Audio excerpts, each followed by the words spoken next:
हज़रात गिरामी, मैं 2 दफ़ा इस मस्जिद में पहले आ चुका हूँ और आपसे तफसीली बात कर चुका हूँ। आज भी तफसीली गुफ्तगू करनी थी, लेकिन 2 वजह से नहीं कर रहा। एक तो मैं रात इशा के बाद देर तक के जलसों के खिलाफ हूँ। न सिर्फ मैं, मेरे बहुत से बुजुर्ग, उसका असर बुरा पड़ता है। जो रात का आखिरी लम्हा घड़ियाँ अल्लाह के साथ कबूलियत की हैं, जिसमें दुआएं कबूल होती हैं। बुखारी शरीफ के शारे शरा लिखने वाले अजीम मुहद्दिस सुफियान सौरी रहमतुल्लाह किसी को ख्वाब में मिले, क्या बना? फरमाने लगे सारी तहकीकें तदकीकें धरी रह गई, सारी जिंदगी हदीस आलिम फाजिल बुजुर्ग, फरमाया सारी तहकीकें तदकीकें धरी रह गई, रात के आखिरी हिस्से की 2 छोटी सी रखते काम आ गई। हमारे बुजुर्ग कौन थे, सहाबा कौन थे? मुझसे कबल मैंने पहली दफा गुफ्तगू सुनी हमारे भाई इरफान साहब ने पूरे जोशो जज्बे के साथ और अपने दिल गुर्दे और पूरे जोश और ईमानी वलवले के साथ सबसे बड़े फितना कादियानियत से आगाही। मुकम्मल तो हक अदा नहीं होता, लेकिन इंसानी इम्कानी हद तक उन्होंने इस फरीजे को अदा किया है। मैं एक वजह यह है कि उनके इस तफसीली बयान के बाद तफसीली बयान नहीं करना चाहता, और दूसरी वजह अल्लाहु अकबर मैंने बतला दी। मैं हमेशा नफ़ी करता हूँ कि जलसे रातों को देर तक मत रखो। जिन जलसों की वजह से अगर सुबह की नमाज छूट गई, किसी की फ़र्ज नमाज छूट गई, तो कबूलियत खतरे में पड़ जाएगी। मौलाना हमारे बरखुरदार हैं, इस मस्जिद के खतीब, मोहब्बत करते हैं। उनका इसरार था कि मैं आखिरी बयान करूं, आखिर में दुआ करवाऊं। मैंने बहुत इसरार करके, मेरी तमन्ना थी 7-8 बजे तक बात हो, लेकिन करते करते अब 8:30, तो मज़ीद मैं तूल दूंगा, मेरे बाद में आने वाले मेहमानों को तकलीफ होगी और आप में से किसी की नमाज न छूटे। नमाज मोमिन की मिराज है, आंखों की ठंडक है। कई सौ बार कुरान में इसका हुक्म है। आक़ाए दो आलम बीमारी की हालत में भी बार बार कंधों का सहारा लेकर पाँव घिसते हुए मस्से में तशरीफ ला रहे हैं, उम्मत को पैगाम दे रहे हैं, ये अपने नबी के अमल को पहचानो। आज उम्मत का जवान और बूढ़ा कहीं नाच गानों में, कहीं मेहंदी मायों, मिस गैदरिंग म्यूजिक मूवी में, कहीं टीवी ड्रामों में खो गया, कहीं कारोबार और बिजनेस का शिकार हो गया। वो नमाज जो रूह थी वो कमजोर हो गई। इसलिए मेरे दोस्तों, जो बात मैं 7 बातें कहनी थी, हमारे नबी की दुनिया में बेसत के 7 बड़े मकसद और तफसील से बतलाने थे। अब उनकी तफसील करने के लिए ज्यादा वक्त चाहिए, जिनमें से आज फलस्तीन और गजा के मौजूदा हालात, आलमी शैतानी कुव्वतों का किरदार, वो भी खोलना था, और बहुत से लोगों के ज़हनों में इश्कालात, उनके जवाब भी देने थे, लेकिन मैं उस तरफ अब नहीं जा रहा। 2 बातें अर्ज करना चाहता हूं। अपने भाई इरफान साहब के बयान ही की तकमीले और तत्मीम के तौर पर कि ये जो फितना कादियानी है, या फितना राफजियत है, या फितना इनकार हदीस है, और फितना मादियत दज्जालियत है, बहुत बड़े फितरे हैं। याद मेरी तरफ देखिए, हजूर पाक सल्लल्लाहु अलैहि वसल्लम ने मिसाल देकर समझाया, कुर्बे क़यामत में तस्बीह का दाना टूट जाए तो फितने दाने के पीछे दाना गिरता है, ऐसे कुर्बे क़यामत में फितने के पीछे फितना आएगा। रात को मोमिन होगा, सुबह को काफिर हो जाएगा, सुबह को काफिर होगा, रात को मोमिन हो जाएगा, सुबह को मोमिन होगा, रात को काफिर हो जाएगा, और अंधेरे में हाथ को हाथ दिखाई नहीं देता।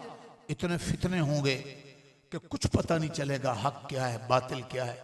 इंसान बहते चले जाएंगे, और जंगलों में जाकर बकरियों के जरिए, बुखारी शरीफ का मैं तालिब इल्म पढ़ाता हूँ 2 मदरसों में, बार बार हदीस आ रही, बकरियां सारे नबियों ने चराई। फरमाया बेहतरीन माल वो बकरी होगा जिसको जंगलों में लेकर चला जाए और हल्का फुल्का उससे गुजारा करके ये अपने ईमान को बचा ले। उन फितनों के दौर में ईमान बचाना बड़ा मुश्किल है। मैंने आपको 2 हल भी बतला कर जाने हैं। आज फितनों का जोर है, हमारा ईमान बचेगा कैसे? हाँ, मादियत का फितना, दौलत, औरत, शोहरत, पैसा, हुकूमत, डिग्री, ओहदा, इसको इतना फैला दो, ज़हनों में डाल दो कि हर हाकिम रियाया, अमीर गरीब, पढ़ा लिखा अनपढ़ा, हर वक्त इसके पीछे भागने लग जाए। कादियानियों का भी एक बड़ा शिकार ये है कि वो दौलत फेंकते हैं, वो ओहदा देते हैं, वो औरत देते हैं, वो नौकरी देते हैं, वो छोकरी देते हैं और ईमान का चिराग छीन लेते हैं। अरे भाइयों, कुर्बे क़यामत का एक बड़ा फितना दज्जालियत है, मादियत है। आज स्कूल से लेकर असेंबली तक, जिम्मेदार से लेकर ताजिर तक इस फितने का शिकार है। हर एक के इल्म का मकसद, डिग्री का मकसद पैसा पैसा बना हुआ है। मैं मादरत के साथ इस फितने से उलमा और कारी और खतीब भी नहीं बच रहे। याद रखिए, पैसे का लालच, शोहरत का लालच, ओहदे का लालच, वाहवा का लालच, ये मादियत का फितना है और ये दज्जालियत की सबसे बड़ी मेहनत है। और 1.25 लाख अंबिया, 1.5 लाख साहबा, बर्रे सगीर पाक व हिंद के औलिया की मेहनत, दिलों से दौलत, ओहदा, पैसा, शोहरत की मोहब्बत को निकालना है। ईमान, कुरान, इस्लाम, कब्र, आखिरत की मोहब्बत दिलों में डालना है। ये उनकी मेहनत है। सूरत कहफ का 2 लफ्जों में अगर मौजू को याद करना चाहे तो सैयदना हजरत मौलाना अली मियां साहब ने 2 लफ्जों में जो बयान किया, मादियत और रूहानियत की कशमकश, दजाली कुव्वतों की मेहनत है, पैसा, लालच। हमारी हुकूमतें और हुकूमतों के ओहदेदार वो इसी लालच में आते हैं और इसी लालच पर बड़ी बड़ी पार्टियां बंदे खरीदते हैं और वो दिन रात किबले बदलते हैं। उनको कलमा तक सही नहीं आता और कादियानी चूड़े, दजाली फितने उनके ईमान पे भी डाका डालते हैं। शिकार किस फितने से हो जाते हैं? लालच में, माल में। ये सूरत कहफ का 2 लफ्जों में मौजू है। एक बहुत बड़ा फितना है, खुदारा, इससे भी हमने बचना है। इनकार हदीस का फितना है। अब्दुल्ला चकडालवी, अल्लाह अकबर, और असलम जिरादी बहुत बड़े लाहौर गुलबर्ग में उनका मरकज बन गया।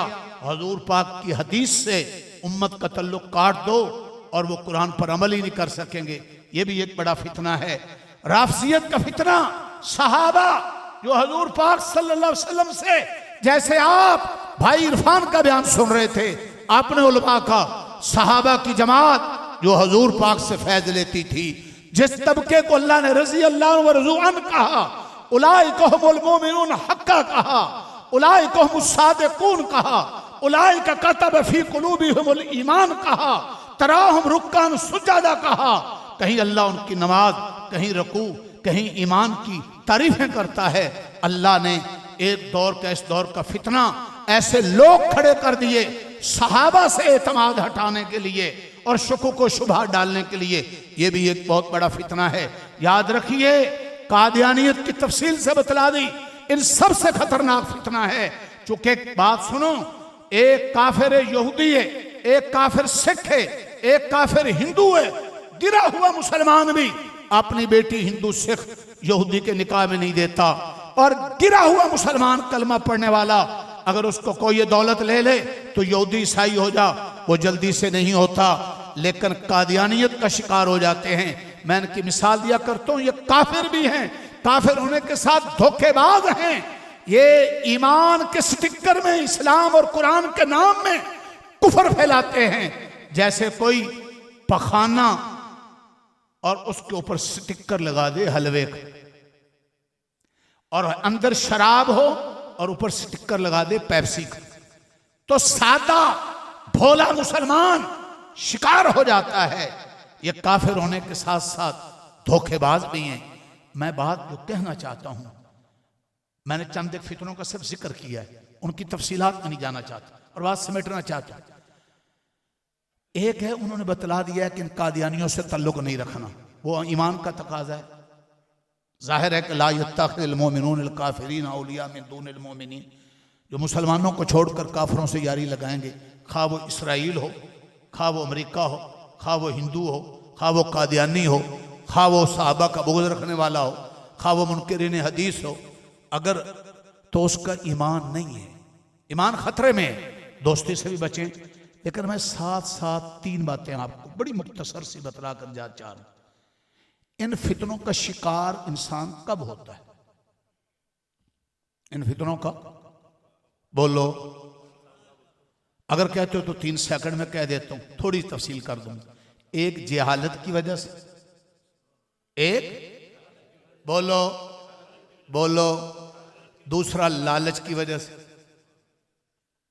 तीसरा जिसका उलमाए हक्का अल्लाह वालों से ईमान और दीन के मजबूत अलंबरदार चौकीदार पहरेदारों से जिसका तल्लुक ना हो। आपने गौर नहीं किया। शिकार कौन होता है इन फितनों का? ये जितने फितने हैं इनका शिकार बड़े रास्ते 3 हैं। जहालत, पता नहीं होता, जाहिल होता, इल्म नहीं, खा वो असम्बली वाला हो, खा वो जिम्मेदार हो, खा वो ताजिर हो या वो नौजवान हो। बहुत से लोग जहालत की वजह से इसका शिकार। जहालत।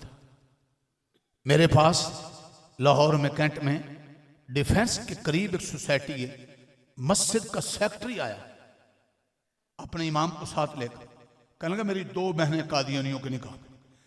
मैं छोटा था, बहनें बड़ी थी। बाप को पता नहीं, जैसे अमूमन रिश्ता करते हुए क्या करते हैं, हम थोड़ा देखते हैं इसका ईमान क्या है, इसका अकीदा क्या। हम तो कोठी देखते हैं, माल देखते हैं, बिजनेस देखते हैं, उसकी तालीम देखते हैं, उसकी मुलाजमत देखते हैं, रिश्ता कर देते। कह 2 बहनों के बच्चे जवान हैं और मैं छोटा था, बड़ा हुआ, बड़ी बहनें थी, रिश्ता हो गया, परेशान। अल्लाह अकबर। तो जहालत की वजह से इसका शिकार होते हैं। हमारे पड़ोस में एक मकान में किराएदार आया और उस आदमी की सास हमारे घर आके रोई। उसने कहा मैंने बेटी का, मेरा खामिद फौत हो गया था, निकाह कर दिया, ये फलां जो रह रहे हैं, और ये कादियानी था, मुझे तो पता नहीं था। अब पता चला है, अब फंस गई हूं, क्या करूं। हमने पीछा किया, भाग गए वो बाहर आ। तो पहली बात मैं ये कहना चाहता हूं, घंटों की बात 1 मिनट में, खुदारा अपने दीन से जाहिल होने से तौबा करो। कोई नहीं समझ आ रहा? जाहिल होने से बोलो। आज जैसे उन्होंने अज़म करवाया ना, इरादे, मैं उधर ही आ रहा हूं। तौबा करो कि हम जाहिल नहीं रहे। क्या माना? हम कुरान और हदीस का, सहाबा अहले बैत का, हजूर पाक की सुन्नत और सीरत का, और इन फितनों का और फितनों के सद्देबाब का अपने माहिरीन से जो जिस शोबे में जो फितना राफजियत के खिलाफ काम करने वाले हैं, आपको उस फितने के जहरीले जुर्सुमों से आपको वो गुर बतलाएंगे। जो फितना कादियानियत के खिलाफ काम करने वाले हैं, आपको उनके जहरीले जुर्सुमों से आपको वो बतलाएंगे। अल्लाह अकबर। ऐसे दूसरे फितनों के खिलाफ आपको लालच और हिर्स का शिकार हो जाने से आपको अल्लाह वाले बचाएंगे। हाँ, वो आपका रुख बदलेंगे। मैं भी बात कहने लगूं तो आप अपनी लेने और राबते ठीक करें, इल्म वालों से तल्लुक बढ़ाएं, मस्जिद से तल्लुक बढ़ाएं, मदरसे से तल्लुक बढ़ाएं। खुदारा अगर कोई आलिम दरसे कुरान देता है, दरसे हदीस देता है, जुमे का बयान होता है, किसी मदरसे में बड़े कोर्स करवाए जाते हैं, तबलीगी जमातें आ जा रही हैं, तालीम हो रही है, अपने आप को जोड़ो और इल्म से नस्ल को जोड़ो। जब इल्म मजबूत होगा तो कोई फितना वार नहीं करेगा। मैं आपको हवाला भी देता जाऊं। सबसे पहली वही, सिर्फ मैंने 1-2 बातें करी, बहुत तवज्जो। सबसे पहली वही, ना अभी नमाज, ना अभी अकीदा, ना अभी आखिरत, ना तबलीग, ना जिहाद, ना रोजा, ना ज़कात, ना तौहीद, ना ईमान, ना आखिरत। उलमा बैठे हैं, सबसे पहली वही क्या है? इक़रा बिस्मि रब्बिकल लज़ी खलक खलकल इंसान मिन अलक इक़रा व रब्बुकल अकरमुल लज़ी अल्लमा बिल कलम अल्लमल इंसान मा लम यालम। तफसील नहीं करता, सूरत अलग की है, 5 आयतें जिनमें सारी बात इल्म की है। ए नबी, ए पैगंबर, पढ़ो। सबसे पहला, सबसे अजीम वही में सबसे अजीम नबी पर पहली वही आई तो वो इल्म के बारे। किसके बारे है? बदकिस्मती से बड़े बड़े काम करना चाहते हैं, असेंबलियों में पहुंच जाते हैं, कलमा ठीक नहीं। हमारे पास दोस्त 3, 10वां 40 जी सरोजा चिल्ला 4 महीने लगाकर आलिम मुफ्ती से, दरसे कुरान से, फतवे से, फितनों को जानने वालों से उठने लग जाते हैं।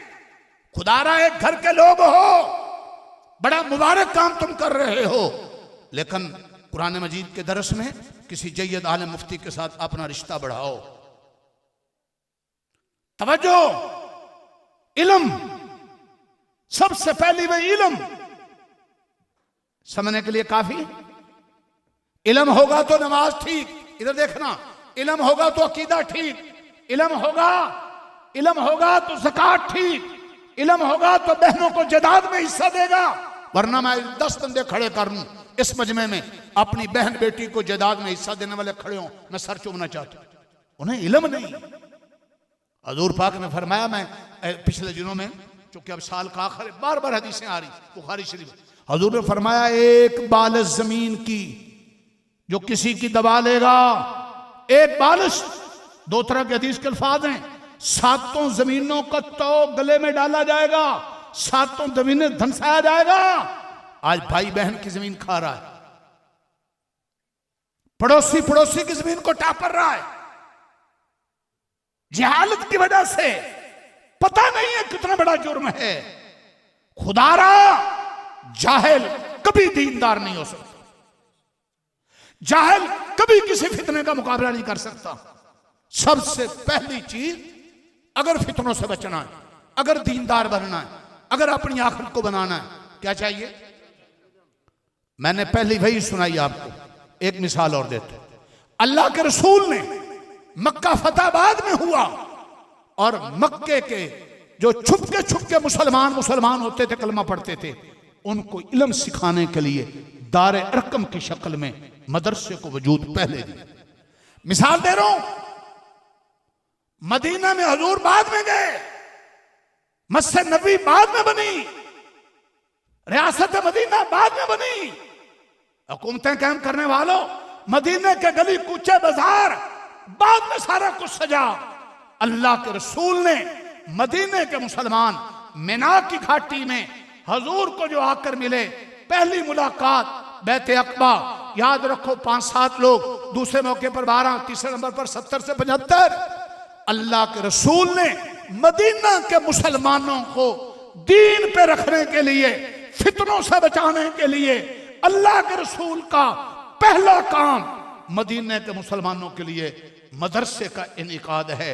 और अल्लाह के रसूल ने 4 उस्ताद यके बाद दीगर भेजे, हजरत मूसा बिन उमैर, हजरत अब्दुल्लाह बिन उम्मे मक्तूम, हजरत अम्मार यासिर और हजरत बिलाल हबशी। खुदारा, मैं इलाके वालों से यह भी कहना चाहता हूं, मैंने तुम्हारे यहां बहुत बड़ी हवेली में खाना खाया भी।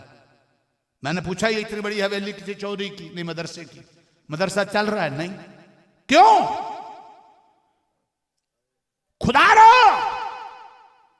तुम्हारी जमीन बंजर हो, तुम्हें दुख है, तुम्हारा घर बंजर हो, तुम्हें दुख है, उम्मत की नस्ल बंजर हो जाए, बूढ़े जवान जगह वसैल होते हुए, तुम अगर कोई कमजोरियां तो उनको दूर करो, माहिरीन से राब्ता करो।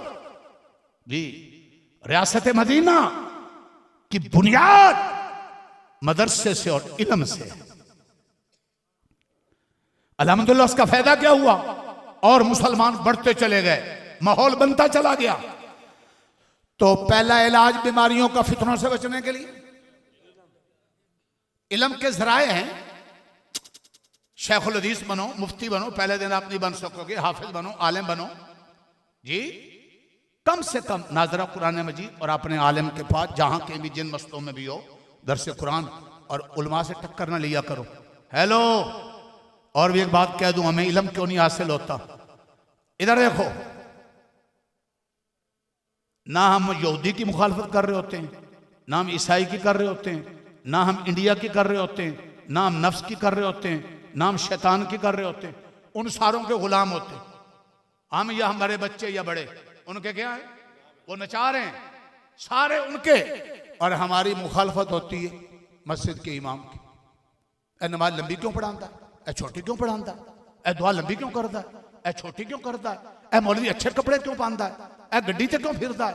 ए नवे क्यों फिरता? बेवकूफ पागलों की तरह।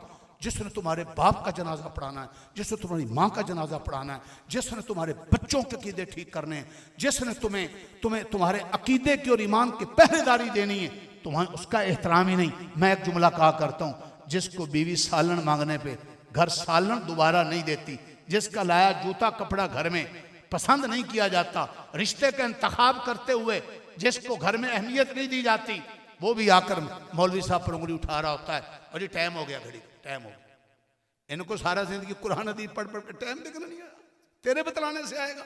इस तरह की हरकतों से आपको कभी इल्म नहीं आएगा। खुदारा, फितनों से बचना चाहते हो, हर किस्म के फितनों से, तो पहला काम इल्म हासिल करोगे, जहालत खत्म करोगे। दूसरा काम बड़ा अहम है, अब मेरे मौलवी भाई भी जाग गए, स्टेजों वाले भी जाग गए, नात खां और खतीब भी जाग गए। दूसरा काम, अल्लाह, इल्म होते हुए भी फिसल जाएगा, इल्म होते हुए भी बहक जाएगा, इल्म होते हुए भी बिक जाएगा, इल्म होते हुए भी दुश्मन का हथियार बन जाएगा। वो बचेगा जिसका सीना दुनिया के लालच से खाली।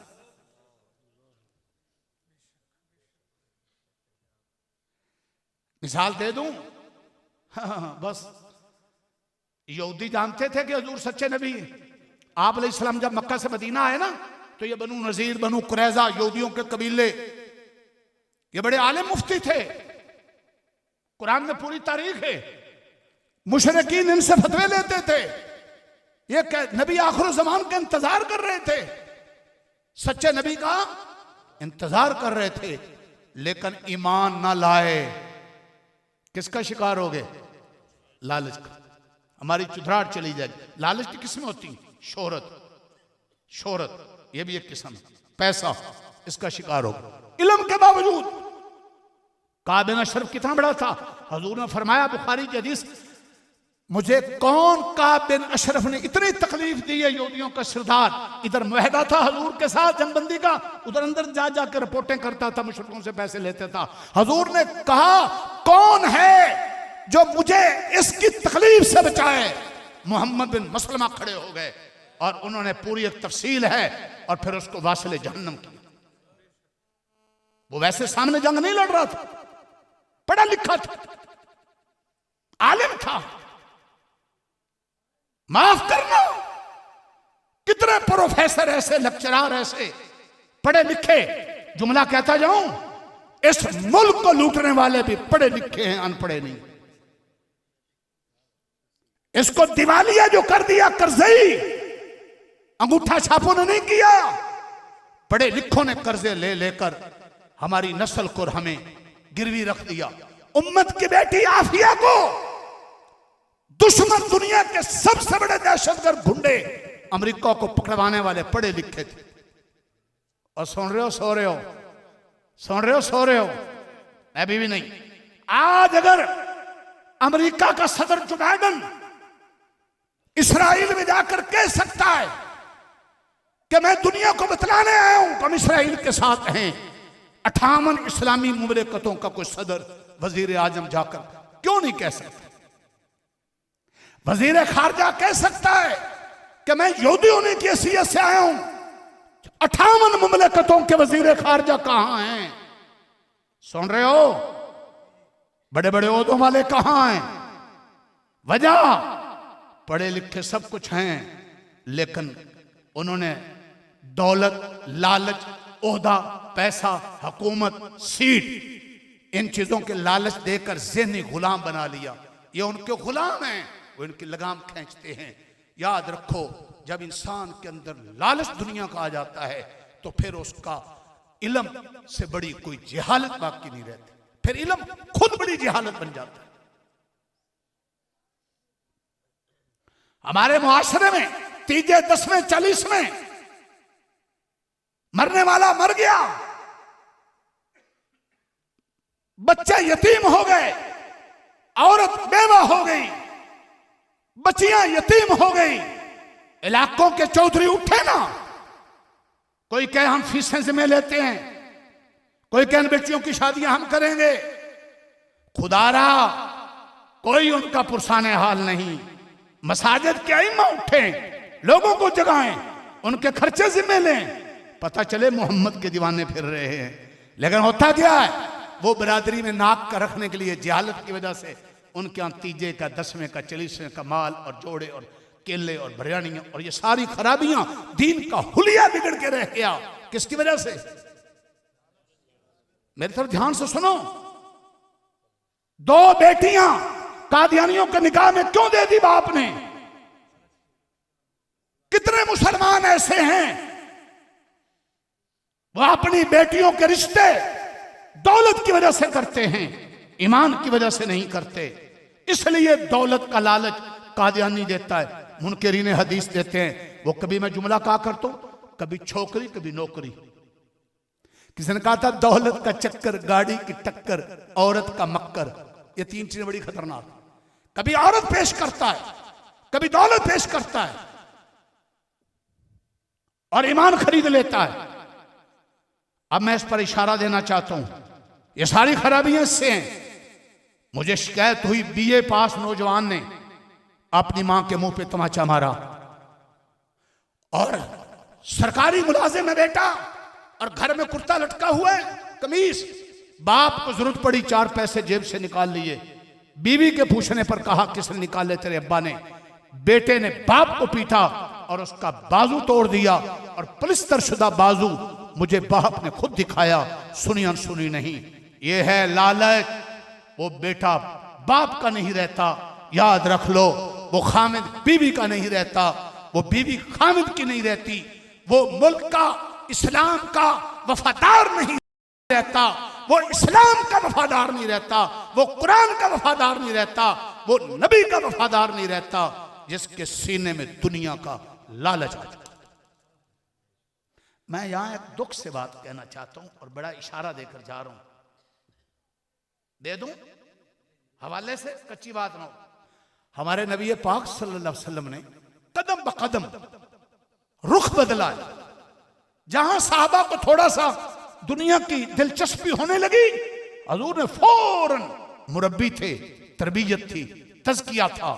आज दुख है कि ना माँ बाप वो काम कर रहे हैं, माजरत के साथ ना खतीब और उस्ताद ये काम कर रहे हैं। मैं मिसाल दे रहा हूं, मिसाल देता हूं। हजूर पाक जा रहे हैं, साहबा साथ हैं, बकरी का मरा हुआ बच्चा पड़ा है, ध्यान दो, छोटे छोटे कान है उसके, मरा हुआ। हजूर ने फरमाया कौन है साहबा, ये बकरी का मरा हुआ बच्चा कितने में लेगा? साहबा ने कहा या रसूलल्लाह, बकरी का मरा हुआ बच्चा, कान छोटे, अरब में ऐबदार समझा जाता है, फिर मुर्दार है, इसको कौन लेगा? क्या साहबा नहीं समझते थे कि को खरीदना चाहते? हजूर ने समझाना। हजूर ने फरमाया मेरे अल्लाह के यहां इस दुनिया की हकीकत बकरी के मरे हुए बच्चे के बराबर भी। आपने साहबा का रुख बदला। अल्लाह अकबर। बार बार हदीस हजूर ने फरमाया, हजूर बैठे थे, इधर देखो, आज हमें तो बीमारियां लग गई है ना, हमने स्टेज पे जाना हो तो टोपियां सेट करेंगे और हम दाढ़ियां सेट करेंगे, फिर उसको काला पीला करेंगे, फिर चश्मे सेट करेंगे और फिर हम पता नहीं तस्वीरें बनाएंगे, फिर हम भूखे हो गए इन चीजों के। आप अपने बुजुर्गों की जिंदगी पढ़ें, कासिम नोतवी कौन थे? दुनिया उनको सुनने के लिए आए बैठी होती थी और वो आम सादे से इंसान मजमे में आ रहे होते, रास्ते में लोग पूछ रहे थे, पहचाने नहीं जाते थे कासिम नोतवी कौन। मेरे हजरत शेखुल सूफी सरवर साहब 2 दिन में देखता रहा, खुदा की कसम, बटन टूटा हुआ है। जामिया शरीफिया का शेखुल हदीस है, बर्रे सगीर पाक हिंद के रूहानी बुजुर्गों में बड़ा बुजुर्ग है। 2 दिन उसका बटन टूटा हुआ है और वो टूटा ही है। और वो हदीस पढ़ा रहे हैं, शलवार का पौंचा फटा हुआ है और 2 दिन बाद कपड़े बदले तो बदला, वो फटा हुआ ही है। उनका ध्यान इस जाहिर की तरफ नहीं था, उनका बातिन की तरफ था। खुदा जी, आज के इंसान की मेहनत जाहिर पर है, बातिन पर नहीं, दुनिया पर है, आखिरत पे नहीं, जिस्म पर है, दिल पर नहीं। ये बड़ी गलतियां हैं। आज का इंसान मुसलमान है या काफिर है, इसका शिकार हो चुका है। जिस दिल में अल्लाह बसता है, हम आए, मौलाना ध्यान देना, मौलाना ने अपना घर सादा था, मौलाना ने किसी दोस्त के कोठी में और उम्दा सोफों पर और चमकते घर में अपने मेहमानों को बिठाना पसंद किया। और खुदारा, हम अपने मेहमान को साफ और गंदी जगह पर बिठाना, साफ जगह पर पसंद करते हैं, गंदी में। हदीस में आता है अल्लाह मोमिन के दिल में बसता है। अल्लाह इतना बड़ा है जो कहीं नहीं सिमाता, ला तुदरिकुल अबसार व युदरिकुल अबसार। उस दिल में अल्लाह बसता है जो दिल गुनाह से, शिर्क से, दुनिया की गंदी मैल से साफ। अल्लाह के नबी ने रुख बदला। हजूर तशरीफ फरमाते, रेशम का सफेद लिबास हदिये में आया, सहाबा देखने लग गए ताज्जुब से कि बहुत उम्दा लिबास, वाह कुर्बान जाऊं आका तेरे कदमों की खाक पर। आप आगे देखकर उम्मत की इस्लाह फरमा रहे। फौरन आपने समझा कि सहाबा का इनको अच्छे लग रहा है ये लिबास, और ज़ेन इस तरफ, आपने फौरन क्या फरमाया? बना जुमला सुनोगे बुखारी के लिए। आपने फरमाया तुम इस रेशम के चमकते लिबास को देखकर तज्जुब कर रहे हो, मेरे साद बिन मुआज का जो दस्ती रुमाल नाक साफ करने वाला जन्नत में, वो भी इससे अफजल। तवज्जो कहां फेर दी, रुख कहां कर दिया है? दुनिया से दिल, रुख आखिर से। और बार बार हदीस आ रही, हजूर क्या फरमा रहे हैं? हजूर दिलों में मेहनत कर रहे हैं, तरबियत। इधर देखो, हजूर फरमा रहे हैं सहाबा ला अख्शा अलैकुमुल फक्र, मुझे तुम्हारे बारे फक्र का डर नहीं है कि तुम गुर्बत की वजह से दीन छोड़ दोगे, दीन बेच डालोगे, तुम दीन से हट जाओगे। तुम्हारे बारे में मुझे गुर्बत का खतरा। आगे क्या फरमाया? मुझे डर है कि तुम दुनिया की आसानियां, आसाइशें, मालो मता, हिर्स, हसद में मुब्तला हो जाओ, एक दूसरे से रीस करने लग जाओ दुनिया के साजो सामान में, और फिर तुम ऐसे हलाक हो जाओ जैसे पहली उम्मतें हलाक हुई। क्या ख्याल है, साहबा ऐसा हो सकते थे? हज़रत अबू बकर सिद्दीक़ सारा माल कदमों में डालने वाले, वो दुनिया के शिकार होते। हजूर सहाबा को कहकर, दीनों कहकर उन्होंने सुनाना, हमें समझा रहे थे, क़यामत तक को समझा रहे थे। आगे देखकर बतला रहे थे कि मेरी उम्मत के लोग कादियानियों के तीर का शिकार हो जाएंगे। किस वजह से? लालच की वजह से। मेरी उम्मत के लोग दीन बेच डालेंगे, किस वजह से? लालच की वजह से। हजूर रुख बदल रहे। खुदारा, कुरान मजीद को मैंने जो आयत बरकत के लिए पढ़ी, सूरत शम्स, अल्लाह ने कुरान में कहीं कहीं कसमें खाई। अल्लाह को कसम खाने की जरूरत नहीं, कहीं एक कसम, कहीं 2 कसम। उलमाए किराम, कुरान मजीद में सबसे ज्यादा कसमें अल्लाह ने सूरत शम्स में खाई। किस में? कितनी भला? 7 कसमें। कितनी? 7 कसमें खाकर अल्लाह ने कुरान में सबसे ज्यादा 7। अल्लाह ने कहा कद अफलह मन ज़क्काहा व कद खाब मन दस्साहा। 7 कसमें खाकर मेरा अल्लाह तुम्हारे पिंड वालों, मुझे और आपको, मेरे हाकिम और रियाया को, अल्लाह अकबर, मुक्तदा और मुक्तदी को, इमाम और अवाम को अल्लाह समझा रहा है कामयाब वो है जिसका दिल दुनिया के मैल से, दुनिया की ख्वाहिशों से, शर्तों से जिसका दिल साफ हो गया, वो कामयाब है। जिसके दिल में दुनिया बस गई, दुनिया का गंद बस गया, खद खाबा, वो नाकाम। यकीन जानिए। खुदा रा, मैं अब एक बात आखिर में कहकर इजाजत चाह रहा हूं, ध्यान दोगे? नहीं दोगे? ये जो हजूर मिसालें देकर कह रहे हैं कि मच्छर के पर्व के बराबर भी दुनिया की कीमत होती, काफिर को घूर न दिया जाता। हजूर फरमा रहे हैं तुम्हारे जन्नत में, इधर देखो, एक कोड़ा, एक लाठी, एक तीर की जगह दुनिया में माफिया से बेहतर है। हजूर रुख बदल रहे हैं। सच्ची सच्ची बतलाओ, मैं हाथ खड़े करवाना चाहता हूं, इस मजमे में जो शादीशुदा साहिब औलाद बाप हैं, वो मुझे 10-20 मिले जो रोजाना या हफ्ते में एक दिन अपने बच्चों को बिठाकर उनके दिल की पालिश करते हो कि बेटा दुनिया की दौलत, पैसे, शोहरत, शावत के पीछे न भागना, ये मट्टी है, मट्टी हो जाएगा, कीड़े मकोड़े खा जाएगा। बेटा अपनी आखिरत का ध्यान करना, बेटा अपने दिल को दुनिया से साफ रखना, बेटा अपनी निगाह को पाक रखना, बेटा अपने ईमान दीन का सौदा न करना। है को बाप? ये तरबियत नहीं हो रही। दूसरा काम जो दिलों पर मेहनत अंबिया करते थे, औलिया करते थे, आज वो मेहनत खत्म हुई तो जद्दी पुश्ती मुसलमान कादियानी के तीर का क्या हो गया? शिकार हो गया। राफजी के तीर का शिकार हो गया। मुनकरीन हदीस के तीर का शिकार हो गया और ईमान से निकलने शुरू हो गए। तो मैं बस इस पर ही इक्तफा करूंगा कि दूसरा फितनों से बचने का हल क्या? बोलो। पहला इल्म, दूसरा मैंने कुरान हदीस से मिसालें दी, तरबियत, लालच से बचना। अरे लोहरी फरमाया करते इमाम उल अहमद लोहरी फरमाया, न तमा न जमा न मना, कहीं से तमा ना करो। नात पढ़ने जाना है, बयान करने जाना है, सब पढ़ाने जाना है, नौकरी करने, ये करना वो करना, कुछ मिलेगा? तमा ना करो। मैं दुखी हूं अब इस स्टेजों से और इस स्टेजों पे आने वाले लोगों ने रेट लगाने शुरू कर दिए। तुम में और कंजरियों में क्या फर्क है?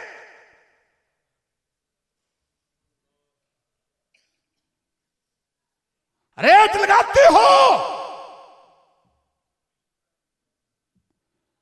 और अफसोस कि आज के हमारे लोग रेट लगाने वालों को अहमियत देते।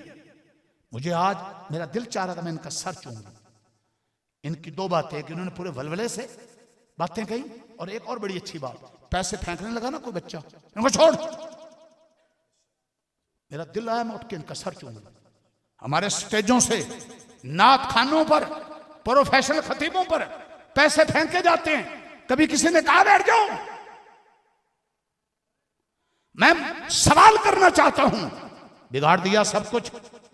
पूरे कुरान और हदीस में ढूंढो कि ये तरीका कहां से आया। मैं स्कूल पढ़ा करता था, हमारे इलाके के इमाम साहब रमजान फौत हो गए, वो कहा करते थे वैल। पहले कभी ढोल के आगे मिरासी नाचा करते थे, उन पर पैसे फेंकते थे। आज मस्जिदों के अंदर, मिंबरों पर, मोहम्मद का दीन बयान करने वालों पर पैसे फेंके जा रहे हैं।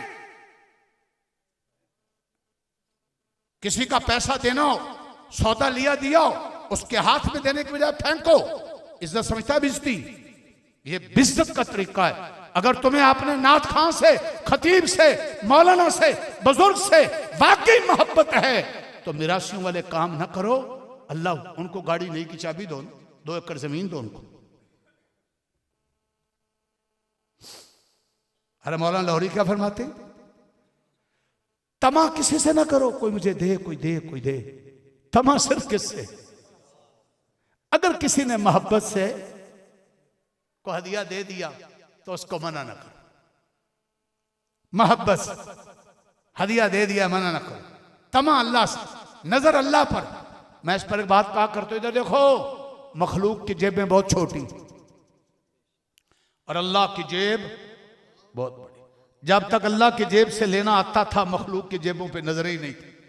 जब अल्लाह की जेब छूट गई, रात के आखिरी हिस्से की 2 रख्तें छूट गई, अल्लाह के साथ तल्लुक की तार टूट गई, अब हमारा हाकिम IMF के यहां जलील है और हमारा मौलवी साहब चौधरी की चौखट पर जलील है।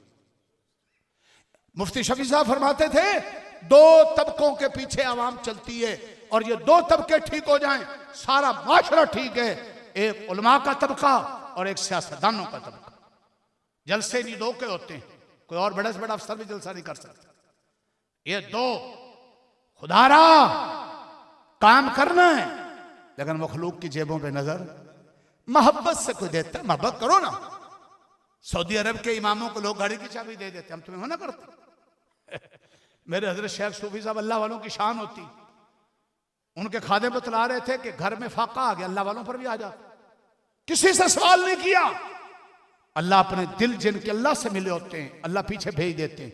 एक मोहब्बत वाला आया और दरवाजा खटकाकर 5 लाख दिया देगा। ख्वाजा बाकी बिल्ला बहुत बड़े अल्लाह वाले थे।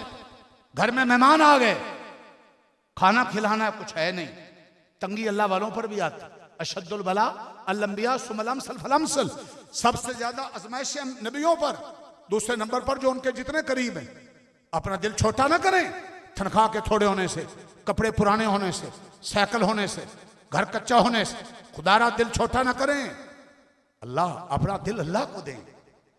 और इसके लिए मैं एक बात कह दूं, जिसका कुरान में दिल नहीं लगता, जिसका तन्हाई में अल्लाह के साथ सजदे और दुआ में दिल नहीं लगता, जिसका ईमान कुरान की मजालिस में दिल नहीं लगता, उसका दिल बीमार है, फौरन किसी अल्लाह वाले से राब्ता करे।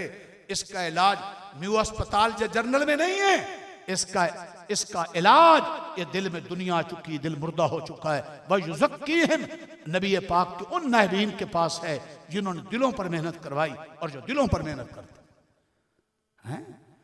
ख्वाजा बाकी बिल्ला के पास फाका मेहमान आ गए, किसी को कुछ नहीं कहा, किसी से कुछ नहीं मांगा, किसी से भीख नहीं, किसी के सामने झोली नहीं, किसी के सामने तमा नहीं। हमारी मस्जिदों में मदरसों में झोलियां शुरू हो गई। हमारे देवबंद की तारीख तो ये जोड़ी नहीं थी, न देवबंद में अभी है, न दारुल में है, न मैं गुनहगार साहब के पास बैठो, न हमारे यहाँ चल रहे इदारे। हाँ, अपील का लफ्ज नहीं, जोड़ी तो हम सिर्फ अल्लाह के सामने फैलाएंगे। लोगों को इत्तला दे दो कि ये काम हो रहा है, ईमानी गैरत दिलाओ, ऐसा ले ले। झोड़ियां, बच्चे बैठे, क्या हो गया? ख्वाजा बाकी बिल्ला का दिल में अल्लाह था। परेशानी आई, मेहमान आया, दिल दुखा, क्या करूं, खिलाना है। अल्लाह ने नान बाई और हलवा वाले का दिल भी अल्लाह के कब्जे में था। अल्लाह ने उसके दिल में डाला, मेरा बंदा परेशान है, जा खिदमत कर। वो ताजा हलवा और ताजे नान लेकर आ गया, हजरत को पेश किए। ये हजूर की भी सुन्नत है, बुजुर्गों की भी सुन्नत है। बगैर तमा के अगर कोई मोहब्बत वाला ले आए तो कबूल कर लो, मना ना करो, अल्लाह नाराज होता है। हलवा कबूल कर लिया, नान कबूल कर लिए और दिल खुश हुआ और उसको कमरे में ले गए। कहा यार सीना मिला, जो खिदमत करते हैं खुश। खिदमत उन्होंने की और उस पर तवज्जो डाली, नजर डाली। बाहर निकले, लोगों को पहचानना मुश्किल हो गया, ख्वाजा बाकी बिल्ला कौन है और जी नान भाई कौन है। अल्लाह वालों की नजर में बड़ा असर होता है। ये वो नजर मुस्तफाई तो थी जिसने जमाने के बदुओं को आलम का हादी बना दिया। खुदारा आज भी वो नजर है, इस पर मेरा शेर भी है, सहबे नजर की नजर से मिला ले नजर, तू बन जाएगा सहबे नजर। तेरी नजर से दुनिया बनेगी सहबे नजर। अर्ज कर रहा था, फितनों का शिकार आदमी कब होता है? जहालत की वजह से। इलाज क्या है? बीमारी बतला जाऊं, इलाज ना बतलाऊं, धोखा है। डॉक्टर बीमारी बतलाता है, इलाज नहीं बतलाता, जाहिल है। एक तो क्या सीखो, इल्म ठीक करें। इल्म वो होता है, सुन लेना, अल्फाज के हेर फेर का नाम इल्म नहीं। ये सबसे बड़ी जहालत है। इल्म वो होता है जो जो जिंदगी में आता चला जाता है, तू अल्लाह ताला की नाफरमानियां छुड़ाता चला जाता है। इल्म वो नूर है जो सीने में आता जाए और अल्लाह के गैर से, उसकी गुलामी से निकाल कर मुस्तफा की गुलामी में लाता जाए। आपने इल्म पर नजर सानी करें और इल्म को ठीक करें।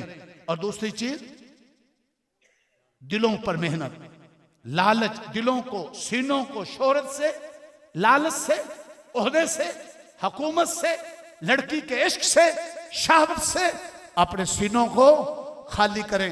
ये दुश्मन के हथियार हैं। और फितनों से बचने के लिए तीसरा इलाज कितना? बस मैं एक ही जुमला कहता हूं, शेखुल इस्लाम तकी उस्मानी साहब का नाम सुना है? अल्हम्दुलिल्लाह हर एतबार से हमारे बड़े हैं या नहीं? क्या फरमाते हैं? तरह तरह के फितनों का जिक्र कर रहे हैं। ये भी फितना, ये भी फितना, ये भी फितना, ये फितना। जिक्र करते करते करते एक जुमले में जवाब दे दिया। फरमाया भाई इन सारे फितनों से बचने का आसान रास्ता, अल्लाह वालों से अपना राब्ता मजबूत कर लो। तुम्हें तो फितनों का पता ही नहीं चलेगा। जब तुम्हारा उलमा से, अल्लाह वालों से राब्ता मजबूत होगा तो इंशाअल्लाह कोई फितना तुम पर वार नहीं करेगा और तुम्हारा अंजाम भी अच्छा होगा, खात्मा भी अच्छा होगा, नस्लों में दीन होगा, तिजारत में, कारोबार में बरकत होगी, तुम्हारी जिंदगियों में नूर आएगा, नस्लों के जरिए दीन फैलेगा और तुम दुश्मनों के फितनों का शिकार नहीं होगे, बल्कि तुम जैसे फरमा रहे थे हमारे इरफान भाई साहब, तुम दाई बनोगे, दाई दाई दाई, दावत दावत दावत दावत। तो ये छोटे छोटे इख्तलाफात भुलाइए, उम्मत बन के रहिए। मैं आखिर में एक बात और कहता जाऊं, बस आखिरी खुदारा हाथ जोड़ के अर्ज कर रहा हूं, बरेलवी देवबंदी अहले हदीस की जंग से निकलाओ, रहो अपने तरीके पर, मना नहीं, लेकिन दिन रात सारी सलाहियतें बरेलवी देवबंदी अहले हदीस एक दूसरे को नीचा करने पर न खपाएं। पीटीआई, पीपल पार्टी, मुस्लिम लीग, सियासी हो या मसल की, इन इख्तलाफात को ज्यादा हवा ना दें। इसका फायदा इस्लाम को कुछ नहीं होगा, मुल्क को कुछ नहीं होगा, हमें कुछ नहीं होगा। इसका फायदा दुश्मन को हो जाएगा, हम कमजोर हो जाएंगे। कादियानी वार बरेलवी देवबंदी अहले हदीस देखकर नहीं करता, वो मुसलमान देखकर वार करता है। बड़े दुश्मन को भांपें, बड़े दुश्मन का मुकाबला करें और अपनी सलाहियतों को जमा करें, जाया होने से बचाएं, उम्मत बन के रहें। क्या बनकर, क्या बनकर, क्या बनकर? अगर ये जलसे के सारे लोग ग्रोह में तकसीम हो जाएं, दस्तों गिरेबान हो जाएं, तो जलसा खुद तबाह हो जाएगा। अगर ये सारे एक जान बनकर बड़ी से बड़ी ताकत को हिल जाएगी, अपने अंदर इत्तेहाद, इत्तिफाक, दीन के कामों में एक दूसरे का बाजू, एक दूसरे की टांगे ना खींचें, एक दूसरे के रफीक बने, फरीक ना बने, किसी की इज्जत को देखकर, बड़ा होता देखकर खुश हों, उससे दिल ना खराब करें। ये हमारा खुलासा है। सारी बात तो उन्होंने कह दी थी, मैं ना चाहते हुए भी इन सारे फितनों से बचने के लिए, चंद फितने बड़े, बहुत से फितने हैं, मैंने 4-5 का जिक्र किया। बचने के 3, इल्म, दिलों की सलाह के लालच के जरिए कोई हमें खरीद ना सके, और अल्लाह वालों से, इल्म वालों से ताल्लुक। इंशाअल्लाह हर मैदान के आप गाजी भी होंगे, और जब आप मरेंगे तो शहीद भी होंगे। अल्लाह से दुआ है, अल्लाह मौलाना के जलसे को, आप सबके आने को, हमारे बैठने को कबूल फरमाए। बाद वाले मेहमानों को, इन भाइयों को, बुजुर्गों को, जहाँ भी मेहनत हक सच की हो रही, अल्लाह में एक दूसरे का बाजू बनाए। ये मौलाना मेहनत कर रहे हैं, आप सारे इलाके का फर्ज है, तुम्हारा इमाम है, इनका बाजू बनो, बच्चियों का, बच्चों का, बूढ़ों का, जवानों का, यहाँ इल्म का माहौल बनाओ, फितनों से नस्लों को बचाओ। अल्लाह मेरा और आपका हामी और नासिर हो। वमा अलैना